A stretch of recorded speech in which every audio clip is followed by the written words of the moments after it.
Donc au Mali, les djihadistes avaient raison de vouloir imposer la charia. Ben oui, ça paraît normal. C'est-à-dire, enfin, pourquoi est-ce que les gens dans leur pays n'auraient pas le droit de mener leur politique? En Afghanistan, c'est la même chose.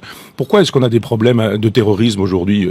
Les musulmans sont pas des imbéciles non plus. C'est-à-dire, on leur mène une guerre chez eux. En Afghanistan, par exemple, ou au Mali, on leur rend la vie impossible, on s'en va les massacrer, on les tue par dizaines ou par centaines, et en même temps, on voudrait que ces gens-là soient gentils, etc. Ils sont pas gentils, mais ils ont raison. Autant je suis sur une lutte athée, en disant que l'islam ne me convient pas, autant que l'islam est dangereux. Mais autant je trouve que sur le terrain politique, il y a aucune raison pour qu'on aille faire la loi chez les autres. Pourquoi est-ce qu'on fait la loi chez Kadhafi, par exemple? Pourquoi est-ce qu'on fait la loi au Mali? Et pourquoi est-ce qu'on la fait pas au Pakistan? Pourquoi est-ce qu'on la fait pas au Qatar? Pourquoi est-ce qu'on la fait pas à Cuba? Ou pourquoi est-ce qu'on la fait pas en Chine? Si vraiment les droits de l'homme nous intéressent, pourquoi est-ce qu'on est spécifiquement au Mali et pas dans des endroits où les droits de l'homme sont bafoués partout?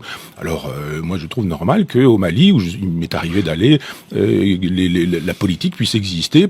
Une politique parce que nous défendons d'autres valeurs que les valeurs défendues par les djihadistes du Sahara. Oui, mais ils sont chez eux. Et on va pas faire la loi chez les musulmans, enfin dans les pays musulmans, que les musulmans fassent leur loi. Pourquoi est-ce qu'on n'intervient pas en Israël? Pourquoi il faut arrêter de vouloir faire la politique coloniale qui est la nôtre dans des pays sous prétexte que ce serait les droits de l'homme qui nous animeraient. Ce sont pas les droits de l'homme qui animent Hollande au Mali. My prophet, my most precious wishes is to visit you one time in my life and hear you